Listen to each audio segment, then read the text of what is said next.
ማድረጉ ያናድደኛል። ወንድምሽ አንቺን ደፍሮ እንደዚህ አድርጎ አግብቶ ሲወልድ ሚስቱ ታውቃለች አንቺን እንደደፈረ? አዎ ሚስቱ ደግሞ ምን እንደምትለኝ ልንገርሽ፣ እንደምትለኝ በፊት የባል ቤተሰብ ጋር ገብቶ መኖር አልፈልግም ትል ነበር። ልክ እቺን ታሪክ ጭምጭምታ ስትሰማ ገባች፣ ግቢ መኖር ጀመረች። ከዛ ትሰሚያለሽ አለችኛ፣ ቤቢ የዳኒ ልጅ እንደሆነ አውቃለሁ፣ ፍርድ ቤት ብትሄጂ በልጅነት የተፈጸመ ነገር ነው አለች። በልጅነት የተፈጸመ ነገር ነው፣ ፍርድ ቤት ብትሄጂ 100 እና 150 ብር ነው የሚወሰንልሽ፣ ስለዚህ ምንም አታመጪም። ሁለተኛ ነገር ደግሞ አለችኝ፣ ቤት ውስጥ ያለው አባቴ አሁን እኔ አባቴ ብዬ ነው እየኖርክ ያለሁት፣ እናቴ አባቴ ብዬ ነው። ቤት ውስጥ ያለው አባትሽ አይደለም ጋሽዬ፣ አባትሽ አይደለም፣ ያንቺ አባት ሌላ ነው፣ ይሄንንም ታሪክ አውቃለሁ አይነት ነገር ብላ ዝም እንድል አደረገችኝ። እሺ በቃ ብዬ ዝም ብዬ መኖር ጀመርኩ። ቁጭ አድርጌ አወራሁት፣ ለልጁ የሚያስፈልገውን ነገር አድርግ።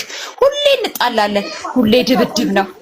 ቆንጂት ቅድም የደፈረሽ ወንድምሽ የእናትሽም የአባትሽም ልጅ ነው ወይ ብዬ ጠይቄሽ እኮ አዎ ብለሽ ነበር። ሶ ቤት ይኸውልሽ ሀቢባዬ ይሄን ታሪክ እኔም አላቅም እነሱም አያውቁም። ይሄን ወንድሞቼ አሁን ይሄን ታሪክ አያውቁም። የቱን ታሪክ?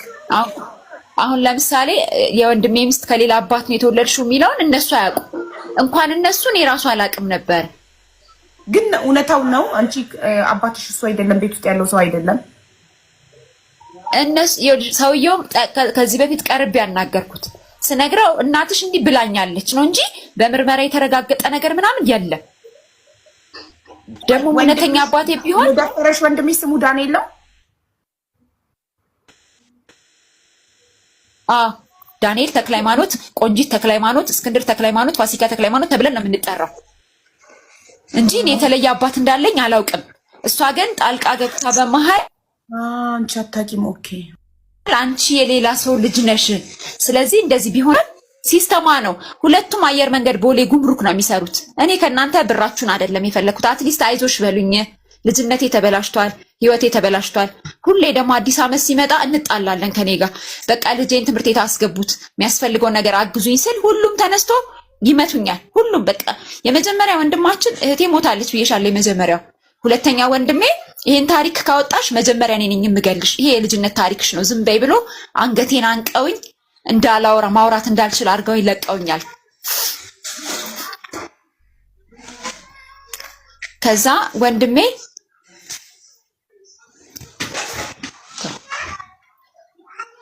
እና ያኛ ወንድሜ አሁን የለም ከቤት ወጥቷል። አሁን ደግሞ የልጅ አባትና የሱ ታላቅ ናቸው ቤት ውስጥ በቃ ተጽዕኖ እየፈጠሩ ያሉት። እንደነገርኩሽ እንኖርበት የነበረው ክፍል ጠባብ ናት፣ ውሃ ይተፋል። እውነት ሀቢባ ክረምት በጋ አልልሽም፣ ውሃ በቃ ዝም ብሎ ነው ውሃ የሚተፋውና ልብስ የለንም። ቁምሳጥናችን ተበላሽቶ፣ ልብሳችን ተበላሽቶ፣ ሁሉ ነገራችን ተበላሽቷል። ግራ ገባኝ። አልጋ የለኝም። ኢቭን አሁን የሚገርምሽ ችፑድና ፍራሹ ላይ ነው እንደዚህ ምንተኛው። ቪዲዮ እንዴት አድርጌ እንደምልክልሽ ግራ ገብቶኝ ነው እንጂ ቪዲዮ ላለኝ የሚገርምሽ ፍራሹ እንዴት እንደሆነ አልጋ እንዴት እንደሆነና ከዛ ያ ነገር ሲብስብኝ እናቴን ቁጭ አድርጌ ነገርኳት። ልጅሽ ነኝ አልኳት። አዎ ብሞት አታዝኝም? አዝናለሁ። እባክሽን መኝታይቱን ልቀቂልኝ፣ ልጁ ሊሞትብኝ ነው። የሆነ አለው አሁን ሰሞኑን የሆነ ምልክት አለው። ይላል እንደዚህ ይልና ይላል ምልክት ያሳየኛል። ጠየቅኩኝ። ላሳክመው ስሞክር የሚጠራው ብር ከባድ ነው። 14000 ብር አይሞላም የማገኘው ደሞዝ። እውነቴን ነው የምነግርሽ። 14000 ብር በማይሞላ ደሞዝ እጄ ላይ የሚደርሰኝ 14000 ብር ነው። 14000 ብር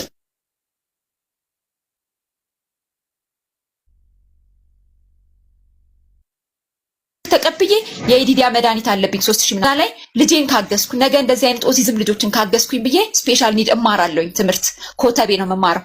ትምህርት ቤት አሁን የሚሄድ ቀን ልጄ ሙሉ ቀን ሳይበላ ይውላል። በዛ ላይ ዘለፋ ቆንጂት ቀስ እያልሽ እናት አሁን አንቺ እዚህ ጋር መተሽ በመናገርሽ ወይ ቲክቶክ ላይ ቪዲዮ በመስራትሽ ይሄ አይደለም አካውንቷ ጋይስ ቪዲዮ ሰርታለች በተደጋጋሚ በራሷ አካውንት ግን በዚህ አላስገባም ስላላት ነው።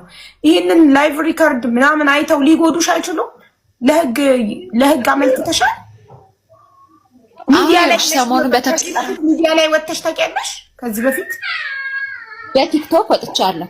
በቲክቶክ ሌላ ሚዲያዎች ጠርተው ሊያናግሩኝ ፈልገው ነበር። እሺ ሊያወሩኝ በጣም ፈልገው ነበር። ከዛ ሳስበው ቤት ውስጥ ሆኜ ይኸውልሽ ይሄ ነገር ቢፈጠር ልጄንስ ባጣ እኔስ ብሞት እነሱ ጋር እየኖርኩኝ ይሄንን ነገር አውጥቼ ብሞትስ ብዬ አስቤ ሚዲያዎች ሲጠሩኝ አልሄድኩም እስካሁን። ግን ቀስ እያልኩ ቲክቶክ ላይ ግን ያለውን ነገር እየገለጽኩኝ አትሊስት አሁን ሰፈሩ አውቋል፣ የሰፈሩ ሰው ያውቃል። ስለዚህ ትንሽ ሰዎች የሆነ ነገር ቢፈጠር ኖ እቺ ልጅ የሞተችው በዚህ ኬዝ ነው ብለው ቤተሰብን አይለቁም። ነገር ግን ሀቢባዬ ከሞትኩ በኋላ ምን ዋጋ አለው? ዋጋ እኮ የለውም። ጥያቄ በ15 ዓመትሽ ወንድምሽ ሲደፍርሽ ለቤተሰቦችሽ ስትነግሪያቸው ወደ ህግ ይዘውልሽ ሄዱ ወይስ ምን አደረጉልሽ? ስቴፕ ባይ ስቴፕ ደግሞ ወደ ህግ ይዘውልኝ አልሄዱም።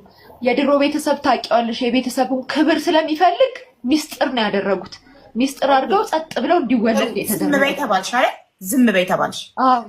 እሺ ሆዴ ኖርማል ከማወቅሽ በፊት ነው ያለነው። ገና ማርገዝሽን ገና አላወቅንም። እዚህ ጋር ማርገዝ ከማወቅሽ በፊት ነው ያልነው። ትኩስ እያለ ስትነግሪያቸው አፍሽን ዝጊ ያሉሽ። ከዛ እርግዝና ደግሞ ሲፈጠር እንዴት እንዳወቅሽ፣ መቼ እንዳወቅሽ እና ለማን ቀድመሽ እንዳሳወቅሽ ስቴፑን ጠብቀሽ ነው እንድትነግሪኝ የምፈልገው። እሺ እርግዝናን መፈጠሩን ካወቅኩ በኋላ የመጀመሪያ ማንስትሬሽን ፔሪድ ያየሁበት ታይም ስለነበረ ለእህቴ ነገርኳት። እንደዚህ አይቼ ነበረ ግን አሁን የለም ምስላት ቆይ ብላ ሆስፒታል ይዛኝ ሄደች። ሆስፒታል ይዛኝ ስትሄድ እርጉዝ ናት አላት። ግፋቤል 5 ወር ተኩል ይሆናታል አላት። ከዛ በኋላ እሷ ለማስወጣት ነበር ይዛኝ የሄደችው። ልታስወጣልኝ ነበር 5 ወር ተኩል ስለሚሆናት በቃ ዝም ብላ ትውለድ አላት። ከዛ በኋላ ይዛኝ መጣች። ያለውን ነገር ለቤተሰብ ትሽ አልነገረችም ለዶክተር። በወንድምሽ ተደፍራሽ እንደሆነ ትውለድ ሲላት ከወንድሟ ተደፍራ ነው የጤና እንከን ሊያጋጥመው ይችላል አካል ጉዳተኛ ሊሆን ይችላል ብላ ለማስረዳት አልሞከረችም እህትሽ? ለዶክተር ለማስረዳት ሞክራለች፣ ግን 5 ወር ተኩል አልፎታል ትሞታለች አላት። ለመውጣት ከወንድም እንደሆነ ነግራ ዶክተሩ ትቀጥላለች ነው ማለት? አዎ 5 ወር ተኩል ስላለፋት ትሞታለች አላት። ትሞታለች፣ ስለዚህ ትውለደው አለ። እሺ ከዛ በኋላ በቃ ቤት ውስጥ እንዲወለድ ተደረገ። ቤት ውስጥ እንዲወለድ ተደረገ። ቤት ውስጥ ተወለደ ማለት ግን እንደ ልቡ እንዲሆን አልተፈቀደም። በቃ እየተዘጋበት ለምሳሌ አራስ ሆነን ሰው ከመጣ ምንም እንትን እንዳይል በቃ ማውራት ቴቴ ማማ የሆነ እድሜያቸው አለ አይደለ እንዳይናገሩ በቃ ጸጥ እንዲል የሆነ ክትባት ምናምን ራሱ ሲሆን ሌላ ቦታ ይዤ ሄጄ እንዳስከትብ ሰው ተደብቄ እንዲሄድ ተደርጎ ነው ያደገው። እሺ ማለት እሱንስ ምን አሉት ቤተሰብ? ምን ቀጡት? ይህን በማድረጉ ምንም አልቀጡትም። ይኸውልሽ ሀቢባዬ ይሄ ነገር እንደተፈጠረ እሱ ከኔ ቀድሞ ስራ አግኝቶ ሄደ። የት? እኔ 5ኛ ክፍል እያለሁ ነበር ይሄ የተፈጸመው እና ያኔ ልጅ ስለሆንኩኝ ምንም አይመስለኝም ነበር። የልጅም ኃላፊነት ምን ማለት እንደሆነ ስለማላውቅ ምንም አይመስለኝም ነበር። እህቴ ነበረች ትሪት የምታደርገው እህቴ። ከዛ እህቴ ካጠገቤ ያልነበረችም ወደ ክፍለ ሀገር ስራ አግኝታ ሄደች። እሱም ስራ አግኝቶ ሄደ። ግን እንደዚህ ስለ ልጁ ኃላፊነት ብዙ አልወስድም። እህቴ ነበረች ኃላፊነት የምትወስደው። ከዛ በኋላ ልክ 2000 ዓመተ ምህረት ላይ እህቴ ያረፈች። እህቴ ስታርፍ ልጁ በስነ ስርዓት እኔ ላይ ሆነ ኃላፊነቱ። እኔ ላይ ኃላፊነት ሲሆን ያን ሁሉ ዓመት 7 ዓመቱ አካባቢ ነበር። ትምህርት ቤት አልገባም ነበር። ኬጂ በሚገቡበት እድሜ ኬጂ አልገባም። አፉን ብዙ ስላልፈታ አፉን ደግሞ ያልፈታው ቤት ውስጥ ይደበቅ ስለነበረ ነው። ቤት ውስጥ ይደበቅ ስለነበር አፉን ስላልፈታ ኦቲዝም እንዳለበት ያወቅሽው ስንት ዓመቱ ነው? ኦቲዝም እንዳለበት ያወቅሽው ስንት ዓመቱ ላይ ነው? ልጅሽ የኦቲዝም እንዳለበት ያወቅኩት እህቴ 2000 ላይ ሞታ ለቅሶ ላይ ያዘነተኛ ምናምን ይበላ የለ እሱን በልቶ ታመመብኝ። እሱን በልቶ ሲታመም የሆነ የሰፈር ሐኪም ጋር ወስደን ስናሳየው ይሄ ልጅ ኦቲዝም አለበት አለ።